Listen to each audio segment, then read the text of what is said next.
Yang pertama, terbitkan kembali berita acara sumpah gue karena ini akan memalukan Mahkamah Agung kalau tidak terbitkan. Yang kedua, atau ganti rugi 1 triliun.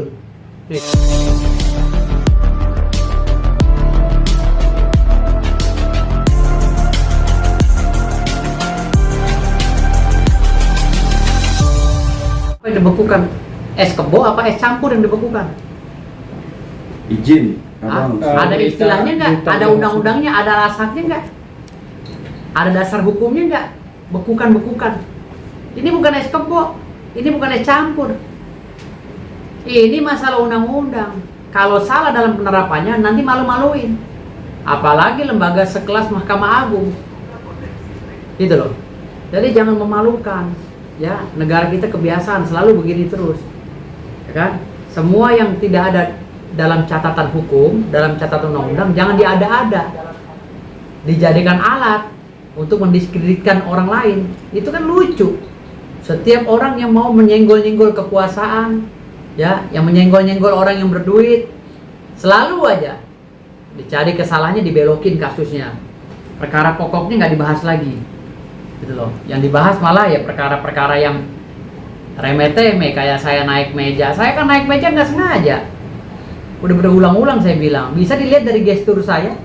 Makanya saya bilang tadi di sini, ya pengadilan buka semuanya lah dari persidangan tingkat pertama ya sampai persidangan itu di keempat kalinya, sidang keempat kalinya. Buka semuanya. Seperti apa? Hakim teriak-teriak, maki-maki tim pengacaranya Rasman. Ya kan? Buka. Rasman bagaimana halusnya, sopannya awalnya. Siapa yang memulai duluan? Buka. Jaksa memprovokasi ke dalam, masuk dengan teriak-teriakan ribut. Lalu ada dua orang liar yang nggak ada seragam pamdalnya datang main aniaya klien kami tanpa izin. Nah, proses ini harus dibuka secara komprehensif agar tidak sepotong-sepotong diterimanya dan agar kami tidak merasa terintimidasi. Ini negara demokrasi, Pak. Begitu juga hukumnya harus demokratis. Gitu. Kalau ini begini terus cara jalaninya, mohon maaf, asta cita Pak Prabowo nanti ke depan akan hanya menjadi mimpi. Kenapa? Ya karena caranya begini, cara ngejalaninnya seperti ini. Gitu loh. Masa sekelas Mahkamah Agung mengeluarkan penetapan pembekuan? Emang ada bahasa hukum pembekuan? Es rujak ada pembekuan, es teh ada, es kebo ada, es campur ada pembekuan, otak juga ada pembekuan. Tapi kalau undang-undang, kalau nggak ada catatannya, jangan ditulis pembekuan. Ini jadi presiden buruk bagi penegakan hukum di Republik Indonesia. Gitu loh. Makanya beberapa kali saya minta, Pak Prabowo tolong bentuk Menteri Koordinator Pengawas Aparatur Negara. Saya jadi ketuanya, saya akan pecat-pecatin. Walaupun saya menjabat hanya sebulan, alhamdulillah saya bisa memecatin semuanya, ribuan orang saya pecat. Karena orang-orang kardus seperti yang ada di lembaga ini adalah tikus. Yang bisanya hanya korupsi, calo kasus, bermain dengan hukum. Ini kapan mau majunya? Kalau hukumnya nggak benar, konstruksi hukumnya diterapkannya nggak benar, kerangka hukumnya nggak jelas, negara ini mau punya ribuan program pun nggak akan jalan. Mau lembaganya ditambah-tambah juga nggak akan jalan, percaya sama saya. Kalaupun jalan terseok-seok, karena tikusnya banyak, gitu loh. Kayak ini aja, kita mau membongkar kasus si Hotman Paris, ya kan? Dia melaporkan, tapi kok dia yang takut dibuka isi catatan-catatannya Bang Rasman. Harusnya dia yang lapor, dia yang berani dong. Kok dia malah takut? Ada apa? Itu yang mau kita bongkar. Kok malah jadi kasus naik meja saya sampai berujung ke pencabutan SK saya? Apalagi saya tidak melalui proses kode etik, sidang etik. Kan ini lucu sekali. Sangat membagongkan kalau kata orang. Kok di negara yang sebesar ini dengan penduduk dunianya di tempat terbesar di dunia yang sangat multi etnis, ya kan? Kok bisa ada gitu loh proses yang seperti ini? Ini ya menghambat pembangunan kalau cara seperti ini. Dikit-dikit kalau dikritik langsung dicari orangnya. Ini saya kayak zaman kerajaan lagi, balik lagi gitu loh. Jadi ayolah perbaiki hukum ini. Saya jujur ngomong, diberhentikan dari advokat nggak ada masalah. Saya masih punya firma hukum kok. Saya masih bisa kok mendelegasikan rekan-rekan saya untuk beracara. Ada 16 pengacara di kantor hukum saya. Yang penting firma hukum saya nggak pernah kalah kan gitu. Saya bisa. Walaupun saya dicabut atau dibekukan surat berita acara sumpahnya, kan itu sanksinya hanya tidak bisa bersidang di pengadilan. Toh memang saya jarang sidang kok. Saya sidang kalau tempo-tempo mau aja kalau lagi mau narsis. Ke sidang tuh saya selama sidang hanya narsis doang. Kalau sidang beneran mana ada? Mana mau saya sidang beneran, orang saya pimpinannya. Gitu loh. Mana ada ketua umum organisasi advokat mau sidang? Nggak ada yang sidang. Gitu loh. Saya nggak pernah sidang. Lagian berita acara sumpah mau dibekukan mau enggak juga, saya nggak ngaruh bagi hidup saya gitu loh. Toh kantor hukum saya sudah besar, banyak klien saya yang datang gitu. Jadi artinya nggak pengaruh juga bagi saya. Apa yang dikatakan oleh Hotman Paris itu sesat. Penjelasan sesat yang katanya saya tidak boleh lagi menjadi pengacara dan beracara baik di mana-mana itu. Kan lucu. Gitu. Kan itu menjatuhkan kredibilitas saya, tapi menonjolkan kebodohan dia. Dia dokter tapi dokter bodoh gitu loh. Artinya di sini dia tuh harus belajar lagi, jangan banyak piknik gitu loh. Dia banyak kasus-kasus dia yang kalah. Kemarin baru kasus masalah emas. Dia itu menjadi pengacaranya apa itu? Lawan Antam kalau nggak salah. Dia kalah juga. Kliennya habis triliunan juga kalah gara-gara dia pengacaranya. Lalu ada lagi tempat hiburan di Bali, ya kan? Diusut juga oleh masyarakat Bali. Dia kalah juga. Kan gitu. Mana pengacara internasional? Kalau lu banyak piknik, lu nggak bakal bisa, ini lu ngerugin klien. Hotman, ya, klien lu tuh pasti rugi triliunan. Walaupun lu banyak promosi tentang diri lu, gua tahu lu tuh lagi pusing. Lu aja di acara dari Corbuzier nenteng-nenteng berkas sebanyak itu, curhat kok, minta perlindungan sama pemerintah, dikit-dikit minta perlindungan. Orang caranya kayak gua dong, Hotman tuh, ya, gua ajukan surat keberatan kepada pengadilan karena bas gua dibekukan. Ini cara profesional, bukan bikin video, halo Pak Menteri, tolong saya, halo Pak MA, tolong saya. Kasihan amat sekelas kamu itu, dokter apa kamu? Lucu seorang dokter begitu tingkah lakunya. Udah bawa cewek ke sana kemari, ya itu urusan pribadi kamu lah, tapi kan lucu. Gitu loh, yang justru melanggar etik tuh dia, yang nggak pantas gitu loh. Jadi artinya di sini udahlah jangan dibolak-balik gitu kan. Kalau ingin memberhentikan saya, mencabut SK saya atau membekukan SK saya, bekukan juga dong tuh. Banyak pengacara yang udah dihukum sampai 8 tahun, 6 tahun, ya, dicabut juga tuh SK-nya, termasuk si Hotman Paris. Dia udah dipecat dari Pradi, cabut juga dong SK-nya. Biar equality before the law, biar sama di hadapan hukum. Jangan gua doang sama Bang Rasman. Gua ini berdasarkan kuasa gua aja masih berlapis di Undang-Undang 18 tahun 2003. Itu dulu patahkan. Baru kita bicara lagi ke masalah contempt of court. Setelah sidang contempt of court, gua benar-benar bersalah, ya, dan dihukum, baru kode etik. Ingat ya, sidang etik itu nggak ada kaitannya dengan contempt of court. Sidang etik itu hanya berkaitan dengan antara saya dengan klien saya atau antara pengacara dengan pengacara. Itu sidang etik, harus paham itu. Tapi di luar itu semuanya ranah-ranah lain. Maka ini konteks hukumnya udah nggak benar, cara penerapannya nggak benar, istilah hukumnya juga diada-ada, akhirnya memalukan. Dan penegakan hukum di Indonesia ini menjadi tercemar hanya gara-gara sekelumpulan orang yang seperti Hotman Paris yang nggak ngerti konstruksi hukum. Gitu. Akhirnya negara lebih kacau balau. Bagaimana kita negara mau maju kalau konteks hukumnya ngikutin otak Hotman Paris? Hotman Paris mah kalau kata bawa mobil nih, gigi 6 tangan 1 sama saya. Hotman Paris udah gak ada berat-beratnya lawan dia mah, bener. Asli. Udah gak ada berat-beratnya. Dia kalau gak punya duit, asli saya suruh keset lap sepatu saya si Hotman. Sayangnya untungnya dia dapat duit duluan. Ya, kalau dia sejajar dengan saya, kalah saya suruh lap sepatu saya, Hotman. Gak ada ngaruhnya juga ilmu hukumnya gitu loh. Nggak ada hebat-hebatnya gitu. Jadi artinya di sini jujur ngomong, kalau dia mau ngomong apapun udah kalah telak sama saya. Walaupun dia dengan cara apapun ya mencoba untuk membunuh karakter saya dan Bang Rasman, nggak ada sama sekali. Dan surat ini sudah saya berikan kepada pengadilan negeri, pengadilan tinggi pengadilan tinggi Banten ya. Dan sudah saya tembusin ke Mahkamah Agung. Jadi artinya saya tanggal 20 tetap bisa sidang. Saya akan bawa toga dan saya akan bawa surat ini karena statusnya masih quo. Saya masih bisa sidang dan belum ada putusan yang ingkrah tentang pembekuan saya itu. Jangan mengada-ngada lah. Apalagi dasar pembekuannya, penetapannya adalah pasal-pasal contempt of court. Katanya saya melanggar persidangan karena berbuat gaduh dan lain. Kalau berbuat gaduh sidangkan dulu contempt of court-nya. Kalau contempt of court itu mau disidangkan, kapan mau dimulainya? Karena contempt of court baru bisa dimulainya tahun 2026. Kalau sekarang belum bisa, mau dipaksakan, ya nggak bisa. Kalau mau pakai KUHP, perbuatan tidak menyenangkan, apakah perbuatan tidak menyenangkan itu berlaku untuk pejabat publik? Nggak bisa juga. Apakah hakim itu bisa melaporkan?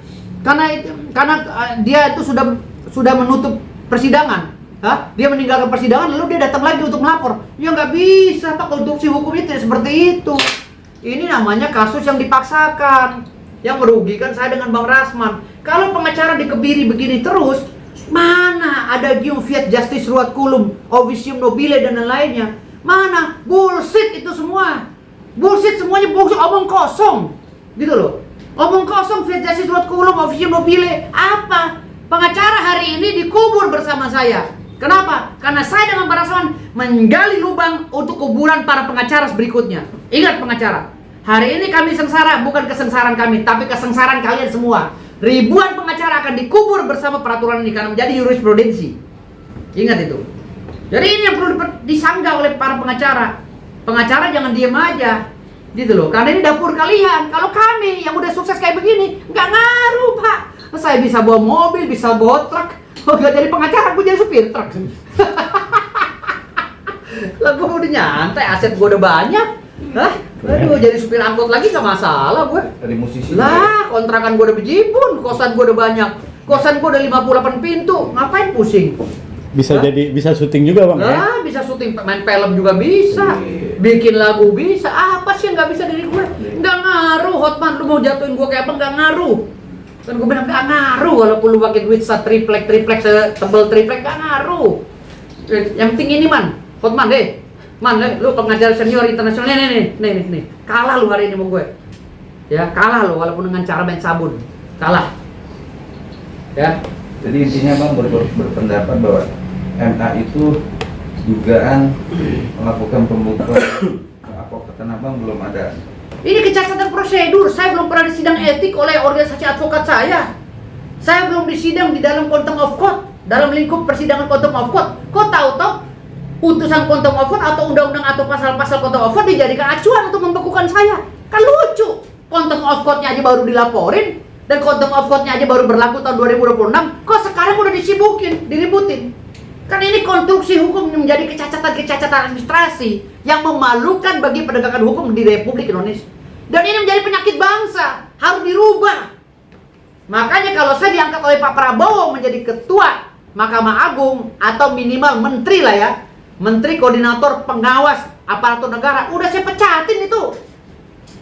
Udah saya pecatin itu, namanya hakim ribuan, jaksa ribuan. Saya lihat rapot merah mereka. Oh, mana coba? Semua hakim-hakim rapat di Indonesia, kumpul. Ya, di mana? Di Grand Hyatt. Gue kumpulin semua hakim-hakim. Kamu apa kerjanya? Dulu kenapa kasus kamu? Coret, pecat. Kamu apa? Coret, pecat. Ada kesalahan dikit, gue pecat. Gitu loh. Walaupun gue jadi menteri hanya sebulan doang, tapi niat gue untuk memecat-pecat birokrasi yang nggak benar, ya seperti itu, kesampaian. Gitu. Bang, ini kan balik lagi Bang. Abang menyebutkan untuk kita anggap emang itu kan lembaga yang tertinggi Bang, menawin kata. Lembaganya tinggi, tapi kalau orangnya rendah kacau. Gitu loh. Lembaganya tinggi-tinggi langit, tapi isinya kalau orang-orang nggak ngerti hukum kacau kan?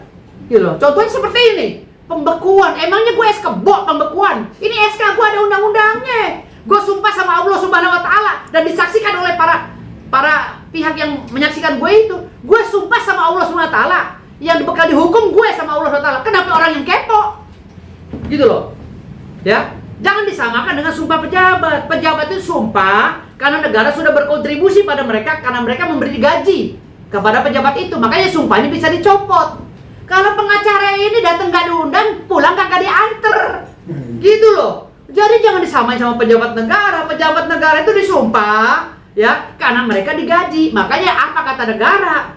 Lo gak nurut, gue pecat. Tapi kalau pengacara ada istilah pemecatan, berarti sama dong dengan pegawai pabrik. Jadi pengacara sama dong dengan pegawai pemerintah yang digaji, yang kapan-kapan bisa dipecat. Berarti pengacara sama dong dengan karyawan-karyawan lainnya. Mana ada gium officium nobile? Mana? Hei pengacara, mana? Hei pengacara, ini kuburan lu udah digali nih sama MA nih. Mana lo, jangan diam aja.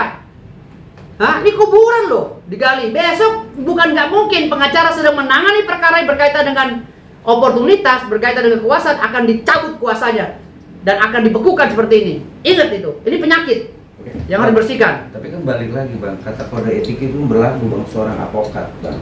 Kode etik itu sudah dituangkan di dalam Undang-Undang 18 tahun 2003. Udah ada di dalam pasal 3, pasal 4, dan pasal-pasal lainnya. Ada di pasal 1 juga. Jadi itu diberlakukannya harus secara profesional. Panggil dulu gua sebagai pelaku yang melakukan tindakan hukum yang pelanggaran etik gitu loh.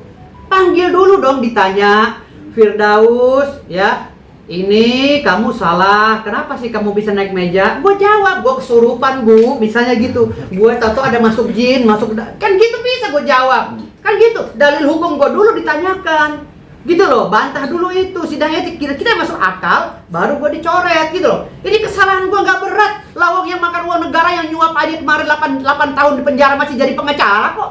Dipakai lagi jadi pengacara petinggi negara. Gitu loh.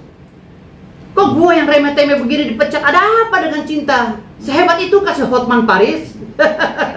Bang, kata dugaan Hotman bang, dalam artikel ini kan dikatakan ada kebencian bang. Siapa yang benci? Abang menilai kata-kata kebencian bang, bukan kata faktor hukum itu bang. Apanya? Gue gak pernah benci sama Hotman, walaupun gue dihina sama Hotman. Gue dikata-katain sama Hotman, suruh pulang kampung, suruh apa segala. Enggak ada gue. Maksudnya berbalik bang. Awalnya? Dugaannya berbalik bahwa Hotman ini ada kata kebencian ini bang. Kebencian sama gue? Iya. Benci sama gue? Ya. Enggak juga, gue rasa. Dia masih wajar-wajar aja kok. Gue dikatain Bang Hot gak marah. Dikatain begini nggak marah, itu gue anggap abang menasihati adiknya kan gitu. Gue juga adiknya menasihati abangnya kan gitu. Walaupun dengan cara keras, dan inilah kami pengacara memang harus begini sebenarnya. Karena zaman Delicious ya, di zaman Kaisar Romawi dia pada abad ke-14, memang cara pengacara itu begini. Bahkan ada yang tarik pedang untuk membela kliennya untuk bunuh-bunuhan dengan lawan daripada kliennya, gitu loh. Itu sejarahnya. Zaman Claudius. Gitu. Jadi intinya abang dalam kata pembekuan dari MA sendiri nggak ada laporan bang, karena emang ini nggak ada, itu suratnya seliwer di media sosial, itu juga mau gue laporin ke polisi. Kenapa? Gue dibekukan tanpa diberikan surat tembusan, ya kan? Dibekukan oleh MA, tapi MA nggak tahu ke kantor gue, nggak diberikan tembusan. Yang ada surat itu jadikan meme-meme di media sosial untuk menghina gue dan merendahkan gue. Itu akan gue ambil tindakan hukum. Gue akan lapor polisi, siapa menyebarkan itu akan kena semua. Gitu loh. Kok bisa surat itu keluar di mana-mana? Itu kan data pribadi gue. Kenapa bisa disebarkan? Itu ancaman hukumnya 10 tahun loh. Gue akan laporkan besok ke Mabes. Udah ada buktinya kok, udah gue siapin. Selain gue gugat PT UN, gue akan laporkan ke Mabes pelaku itu. Kan gitu.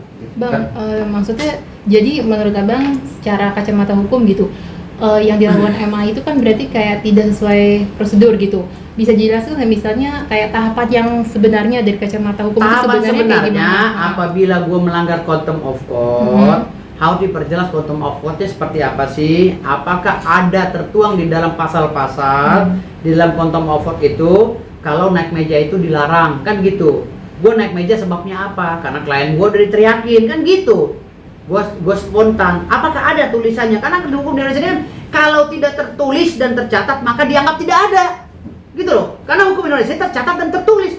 Kalau di atas meja itu tidak ada pasalnya, jangan dia dijadikan pasal, dijadikan hukuman gitu loh. Yang nggak ada itu jangan ada. Jadi rusak konstruksi hukum ini gitu loh. Paham nggak? Nah, contempt of court itu kan kalau hakimnya ada, sidangnya ada, ya kan? Sidangnya ada, kalau hakimnya ada, lalu hakimnya itu dihina dan pengadilan majelis ini dihina, baru ada contempt of court. Itu pun belum bisa diterapkan sekarang, nanti 2026. Karena apa? Karena ada banyak contempt of court yang dilakukan oleh Nikita Mirjani, melempar mic, ya kan, merobek berkas lalu melempar ke muka jaksa. Nikita Mirjani, lihat videonya Nikita Mirjani. Lalu ada lagi beberapa video-video, ya kan, menyabet hakim dengan gesper dan lain-lain. Banyak. Itu referensi-referensi banyak sekali yang lebih cacat dari saya. Kenapa saya hanya naik meja nggak sengaja jadi bahan olok-olokan sampai istilahnya surat berita acara sumpah saya diumbar ke media sosial? Kan ini nggak relevan, nggak etis gitu loh. Masa lembaga sebesar Mahkamah Agung ngirim suratnya ke medsos? Berarti mereka udah terkena sindrom TikTok ini. Mahkamah Agung harus diganti semua, harus diganti karyawannya karena udah kena sindrom medsos. Ini udah nggak bener cara kerjanya begini. Mahkamah Agung bisa saya gugat loh ini.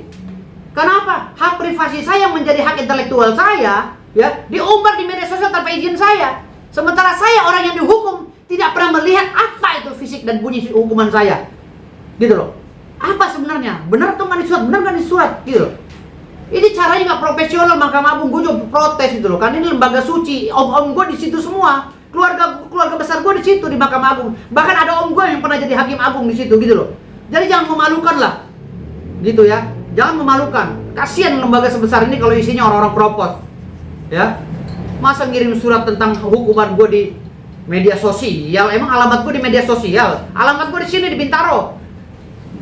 Bang, intinya abang bukan mencari kebenaran ya, ya kan poin ini bang, ya kan karena abang juga berpendapat bahwa kata naik ke meja itu bang, ya kan spontanitas.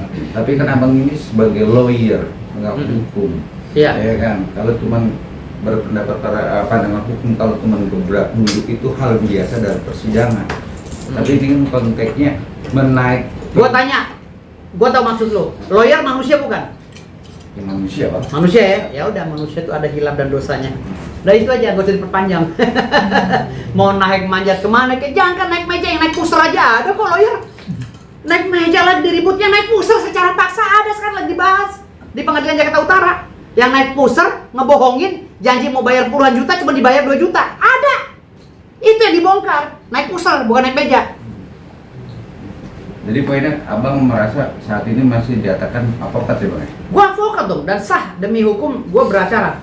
Karena surat mereka cacat formil, dan gua sudah memberikan surat keberatan, dan ini akan mengacu pada gugatan PT UN. Gugatan gua ada 2 permohonan gue, ya, isi petitumnya. Yang pertama, terbitkan kembali berita acara sumpah gue karena ini akan memalukan Mahkamah Agung kalau tidak terbitkan. Yang kedua, atau ganti rugi 1 triliun.